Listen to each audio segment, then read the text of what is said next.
여러분은 진흙길을 걸어보신 적이 있으십니까? 사람이 옷을 더럽히지 않고 진흙길을 걷는 것은 어려운 일입니다. 아무리 조심해도 흙은 튀어오르고 신발과 옷에는 진흙이 묻기 마련입니다. 이런 의미에서 진흙길을 걷는 것이나 그리스도인이 세상을 살아가는 것이 비슷하지 않나 하는 생각이 듭니다. 우리 그리스도인들이 세상의 더러움을 피해 자신을 더럽히지 않고 살아가는 것은 쉬운 일이 아닙니다. 그래서 사도 바울은 이렇게 말씀하는 것입니다. 너희는 이 세대를 본받지 말고 오직 마음을 새롭게 함으로 변화를 받아 하나님의 선하시고 기뻐하시고 온전하신 뜻이 무엇인지 분별하도록 하라. 이 바울의 권고는 세 개의 명령으로 이루어져 있습니다. 이 세대를 본받지 말라. 마음을 새롭게 함으로 변화를 받으라. 그리고 하나님의 뜻이 무엇인지 분별하라. 인간이 하나님을 떠난 이후 이 세상에는 세상의 영이 존재해 왔습니다. 우리는 이 세상의 영을 다른 말로 이 세상의 정신이라고 말할 수 있습니다. 그리고 그것은 인본주의나 합리주의 혹은 세속주의라는 전문적 용어로 부를 수도 있으며 단순히 세상의 정신이라고 부를 수 있습니다. 그리고 이러한 세상의 정신은 반기독교적 정신이요 하나님을 대항하는 정신이라 할 수 있습니다. 그렇다면 이 세상 정신의 특징은 무엇일까? 그것은 만물의 중심에 인간을 세우고 인간을 가치의 표준으로 삼는 것입니다. 인간이 제일 중요합니다. 이러한 의미에서 우리는 이것을 인본주의라고 부릅니다. 그리고 이러한 정신을 소유한 사람은 소위 자신이 이해하고 경험할 수 있는 것만을 받아들이고 용납하겠다는 생각을 가집니다. 그래서 그런 사람들은 성경이 하나님의 말씀이라는 사실을 받아들이지 않습니다. 성경의 수많은 하나님의 초자연적인 역사를 하나님의 역사로 수용하지 않습니다. 왜냐하면 그것들은 인간의 이성으로 이해되거나 경험되지 않는 눈으로 볼 수 없는 것들이기 때문입니다. 그래서 그것을 진리로 용납하지 않는 겁니다. 이것이 바로 세상의 정신입니다. 그리고 이것은 언제나 모든 만물의 중심에 나를 세우는 겁니다. 만약 우리가 이러한 세상의 정신에 더러워지지 않겠다고 저항하려면 이 정신의 본질적인 특성을 거부해야 합니다. 그리고 이 정신은 각 시대를 통하여 다양한 다른 옷을 입고 나타납니다. 그래서 우리는 오늘날 우리 곁에 존재하는 이 세상 정신의 실체를 보고 알아야 합니다. 그러면 오늘날에는 이 세상 정신은 어떤 형태를 취하고 있을까? 물론 다양한 형태의 세상 정신이 이 시대에 공존하지만 적어도 우리는 두 가지 정신을 주목할 필요가 있습니다. 그중 하나는 뉴 에이지 운동입니다. 또 다른 하나는 소위 포스트 모던 정신입니다. 사실 이 시대의 뉴 에이지 운동은 에덴에서 뱀이 여자에게 너희가 그 나무 열매를 먹으면 너희의 눈이 밝아지고 하나님처럼 되어서 선과 악을 알게 된다라고 말한 그 거짓말의 연장선에 있습니다. 어떤 면에서 이 시대에 은밀하게 그러나 매우 분명하게 뉴 에이지 사상은 우리 사회의 다양한 영역에 깊이 침투되어 있습니다. 특별히 현대 강신술, 심리치료술, 점쟁이들, 요가, 최면요법, 환각, 요즘에 새로 등장하는 용어 중 하나 테크노 샤머니즘, 이런 것들이 그 매체로 활용됩니다. 그리고 이 뉴 에이지 사상은 심리학, 사회학, 자연과학, 건강학, 과학소설, 영화, 음악, 광고, 이런 다양한 영역과 장르에서 인류는 고등의식을 향해 진화하며 사회와 문화는 더 큰 포괄성을 향해 진화한다는 메시지를 전달하는 것입니다. 뉴에이지 주창자들은 인간은 그동안 우리가 도움을 요청해온 신들처럼 될 것이다. 이후 더욱 고차원적 문명에 이르면 우리는 은하세계에 편입되어 생명을 발생시킬 수 있는 세계의 창조자가 될 것이다. 이렇게 말합니다. 뉴에이지 주창자 중 하나인 셜리 맥클레인은 이렇게 말합니다. 내가 하나님임을 알라. 내가 우주임을 알라.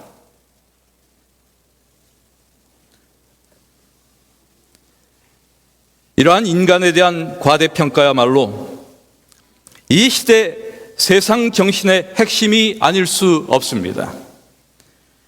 이렇게 인간의 잠재력을 고무시키며 인간 스스로 자신을 신적 존재로 간주하는 인간 중심적이며 인간을 찬양하는 사상은 반기독교적이며 반복음적 사상이 아닐 수 없습니다.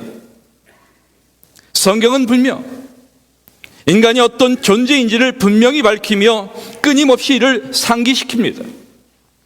인간은 하나님의 유한한 피조물이며 스스로를 구원할 수 없는 죄인이며 그리스도를 떠나서는 아무것도 할 수 없는 무력한 존재임을 가르칩니다.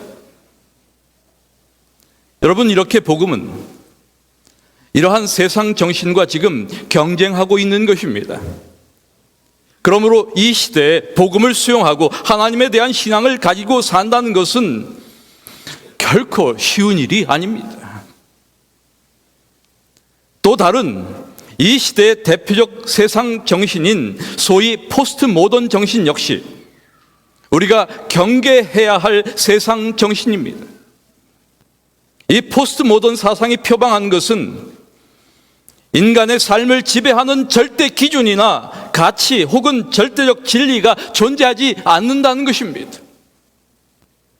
우리가 믿는 하나님 같은 영원한 불변하는 그런 존재, 모든 판단의 근거를 제공하는 초월적 관점이나 원리, 보편적 사실들, 이런 것들이 존재하지 않는다는 것입니다. 모든 것이 상대적입니다. 절대적 진리가 더 이상 존재하지 않습니다. 과거에는 하나님이 존재한다는 절대적 믿음이나 혹은 하나님의 존재에 대한 부정이 있었지만 이제는 하나님이 계시든지 말든지 상관없다, 이런 것입니다. 이러한 세속적 포스트 모던 정신은 현대인들에게 세속적 삶의 태도와 방식을 만들어줍니다. 그래서 이들은 종교 자체를 거절하는 반면 종교 다원주의적 경향을 갖고 있습니다. 현대 신학에서도 이런 모습을 얼마든지 볼 수 있습니다. 하나님의 말씀으로서의 성경의 절대성을 부인하는 현대 신학은 성경의 절대 규범을 거부합니다. 종교는 감정의 고향에 불과합니다. 여러분, 이 세대를 본받지 말라는 바울의 권면의 의미가 무엇일까?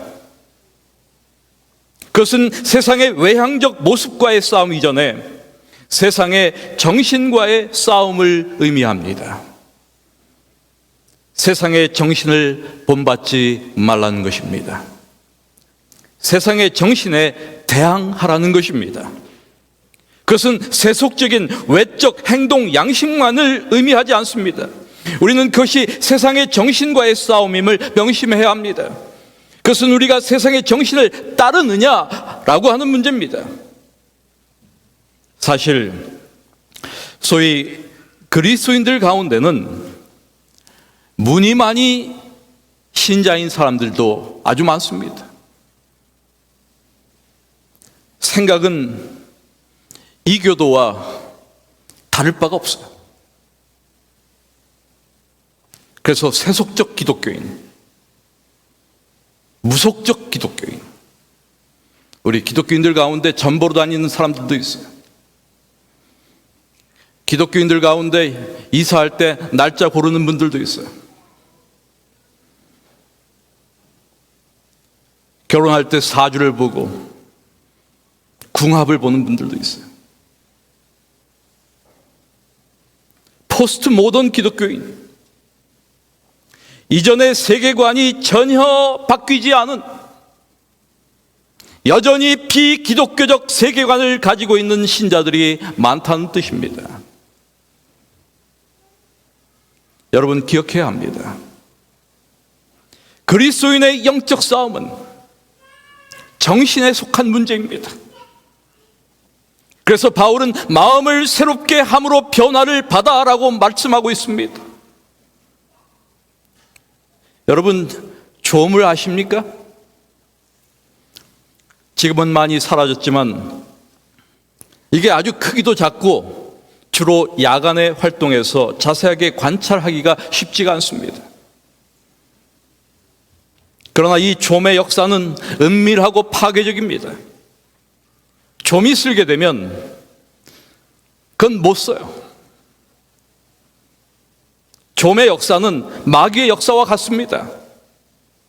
은밀하지만 결과는 파괴적입니다. 그래서 우리는 마귀의 괴계를 대적해야 합니다. 그는 좀과 같이 은밀하게 활동합니다. 세상의 진흙길을 걸으면서 더럽혀지지 않으려면 첫째로 할 일은 하나님의 은혜로 세상의 정신들을 따르지 않는 것입니다. 세속 정신들을 경계해야 합니다. 세속 정신에 물들지 않아야 합니다. 여러분 우리 그리스도인은 절대적 진리를 믿는 사람들입니다. 아무리 세월이 바뀌어도 성경을 하나님의 절대적 진리로 믿습니다. 그래서 성경을 믿는 참된 그리스도인은 성경의 권위를 인정할 뿐만 아니라 성경의 원리대로 살아가는 사람들입니다. 오늘날 세상은 절대적 의미에서 도덕 표준을 상실했습니다. 그래서 도덕이 없어요. 윤리가 없어요. 오히려 모든 도덕을 타락시켜 쾌락주의와 상대주의를 표준으로 삼고 있습니다. 상황윤리가 만연합니다. 성경이 제시하는 성도덕은 완전히 무너졌습니다. 문란한 성적 방종은 가정의 붕괴를 가져왔습니다. 우리는 곳곳에서 인간성의 상실을 경험합니다. 그러므로 우리는 이러한 세상에서 성경이 가르치는 것을 바르게 이해하고 정확히 아는 것이 중요합니다. 여러분, 성경은 어떻게 가르치고 있습니까? 한 율법사가 예수님께 물었습니다.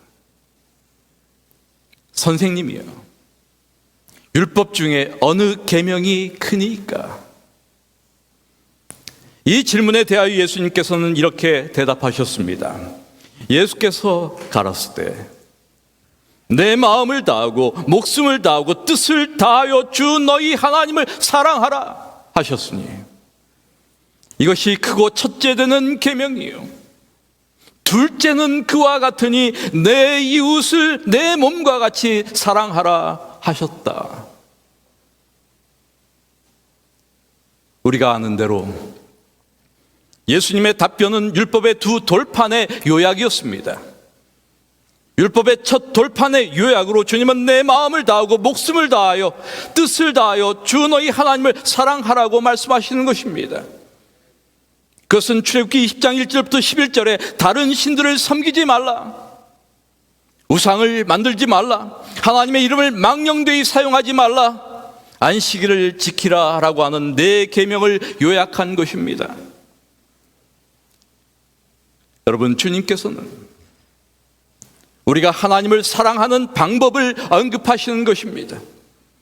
내 마음을 다하고 목숨을 다하고 뜻을 다하여 주 너의 하나님을 사랑하라는 것입니다. 이것이 크고 중요한 계명이라고 말씀하시는 것입니다. 그렇습니다. 이 계명들은 하나님께서 주신 표준이므로 그리스도인들은 이를 깎아내리는 어떤 사상도 따르면 안 되는 것입니다. 또한 예수님은 십계명의 두 번째 부분인 출애굽기 20장 12절부터 17절에 부모를 공경하라,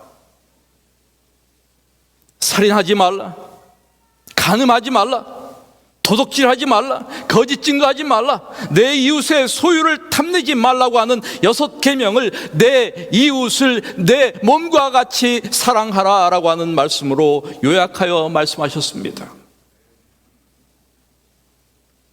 여러분, 우리가 기억해야 할 것은 하나님의 율법은 상대적인 것이 아니라는 것입니다. 우리의 삶에는 우리의 모든 행동을 규정하는 표준이 될 절대적 기준이 있습니다. 하나님의 계명은 바로 이러한 절대적 기준에 대한 예시입니다. 인간은 항상 절대적인 기준을 회피하려는 경향을 가지고 있습니다. 여러분, 상대주의적 사고는 편리한 것입니다. 상황윤리 역시 편리합니다. 그것으로 우리는 우리의 책임을 피할 수가 있습니다. 예수님의 이 말씀을 듣자 바로 유대인들은 이웃 사랑에 대한 그 규범을 회피하기 위해서 다시 예수님께 질문합니다. 사실 유대인들은 이웃이란 정의를 제한시킴으로써 자신들의 이웃 사랑의 책임을 회피해 왔습니다. 그러나 예수님께서는 누가 내 이웃입니까? 라는 질문을 받았을 때 선한 사마리아인의 비유를 통하여 우리가 만나는 모든 사람이 우리 이웃이라고 가르치셨습니다. 여러분, 우리는 주변에 있는 사람들을 우리의 이웃으로 느끼며 살고 있는가? 이 질문은 대단히 중요한 질문입니다. 우리가 매일 만나는 수많은 사람들, 이름도 모르는 그 낯선 사람들을 향해서 우리가 그 사람들을 내 이웃이라고 생각하며 산다는 것은 특별한 의미가 있는 것입니다. 오늘 이 세상에는 얼마나 많은 장벽들이 있는지 모릅니다. 이웃과 이웃, 나라와 나라, 민족과 민족 사이에 큰 장벽들이 있어요. 출신 지역에 따라서, 신분에 따라서, 언어에 따라서, 직업에 따라서, 피부색에 따라서, 어떤 단체에 속해 있느냐에 따라서 오늘 우리가 살고 있는 이 사회 속에는 얼마나 높은 장벽들이 있는지 모릅니다. 수많은 편견의 장벽들이 있습니다. 그러나 여러분, 출신, 신분, 직업, 언어, 피부색, 어떤 단체에 속해 있건 모든 사람은 내 이웃에서 제외될 수 없습니다. 이것이 우리가 실천해야 할 절대 표준입니다. 예수님께서는 이러한 말씀으로 세상의 상대주의를 거부하셨습니다. 나는 너희에게 이르노니 너희 원수를 사랑하며 너희를 핍박하는 자를 위하여 기도하라. 이같이 한즉 하늘에 계신 너희 아버지의 아들이 되리니 이는 하나님이 그 해를 악인과 선인에게 비추게 하시며 비를 의로운 자와 불의한 자에게 내리우심이니라.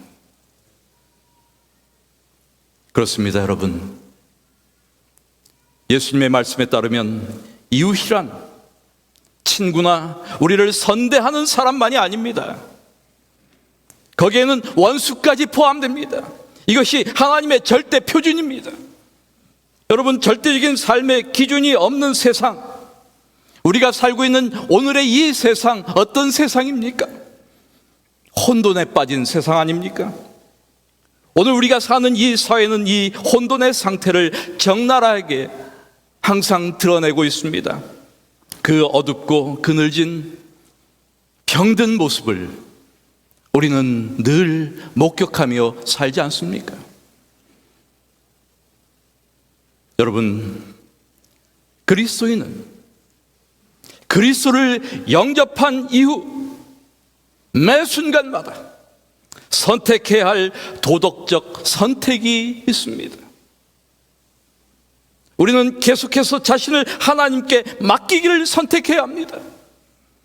그래서 사도 바울은 이렇게 말합니다. 그러므로 너희는 죄로 너희 죽을 몸에 왕노릇하지 못하게 하여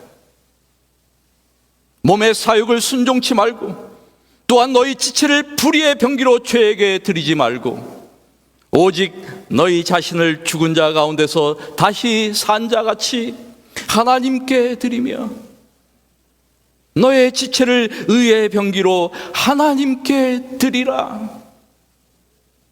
그렇습니다, 여러분. 우리는 매 순간 선택해야 합니다. 우리 자신을 하나님께 드려야 합니다. 이것이 우리가 해야 할 선택입니다. 하나님의 은혜로 절대적 기준을 실천하고 여기에 맞춰 생활하고 의에 굴복하는 삶을 살아가는 것, 우리에게 계시하신 그 토대 위에서 의를, 선을 실천하는 생활을 영위하는 것, 이것이 이 시대를 살아가는 우리 그리스도인의 삶이 되어야 하지 않을까요? 이것이 그리스도인의 삶입니다. 그리스도의 정신과 세상의 정신은 다릅니다. 바울은 이렇게 이 두 정신을 대조합니다. 세상의 정신은 이런 거예요. 육체의 일은 현저하니 곧 음행과 더러운 것과 호색과 우상숭배와 술수와 원수를 맺는 것과 분쟁과 시기와 분냄과 당짓는 것과 불의함과 이단과 투기와 술취함과 방탕함과 또 그와 같은 것들이라.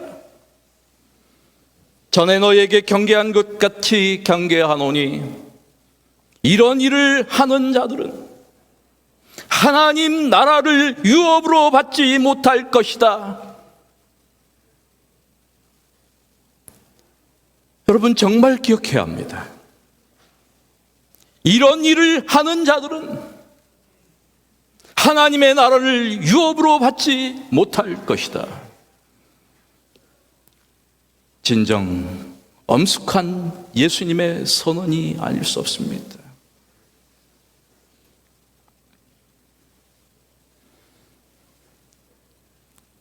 그리스도의 정신은 이렇습니다.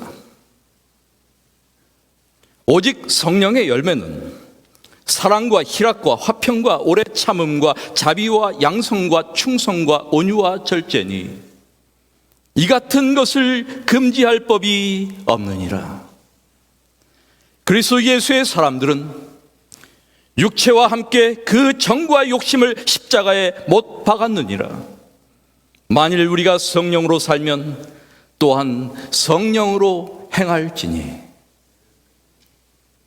여러분, 만약 우리가 성경의 가르침에 따라 살지 않는다면 성경을 믿는 그리스도인이 된다는 것이 무엇을 의미할까요?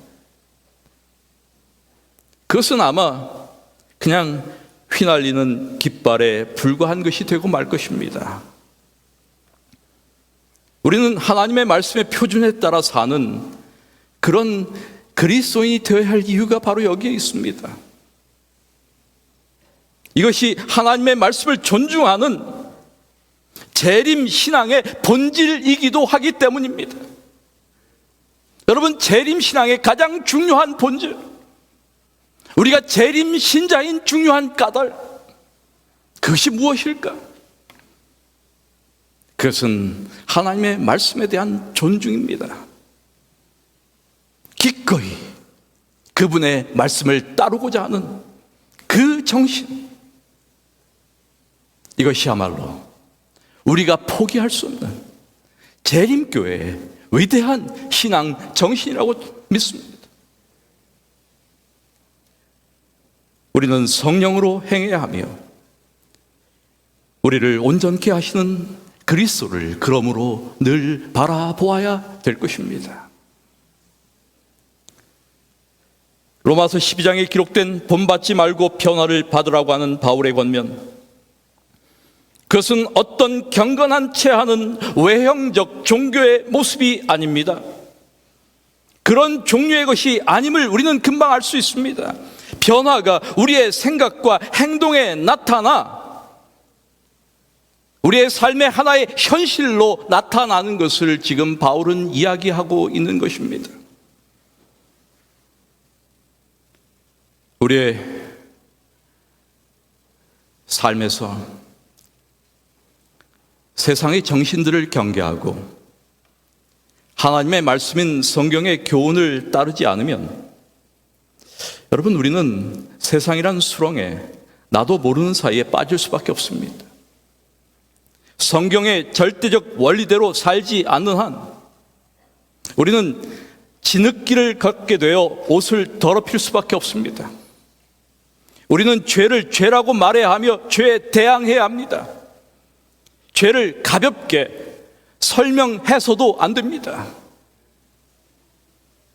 그러나 한편 우리는 세상을 동정해야 합니다. 세상에 참된 사랑과 동정심을 보이기 위해서는 먼저 내가 하나님의 계명을 따라야 합니다. 내가 세상의 정신과 삶의 방식을 따른다면 그것은 하나님을 욕되게 할 뿐 아니라 복음에 구원하는 능력을 제거하는 것입니다. 예수님께서는 그분을 따르는 사람들을 향하여 그래서 이렇게 말씀하셨습니다. 너희는 세상의 소금이다. 너희는 세상의 빛이다. 이것이 예수님께서 우리에게 부여하신 우리의 정체입니다.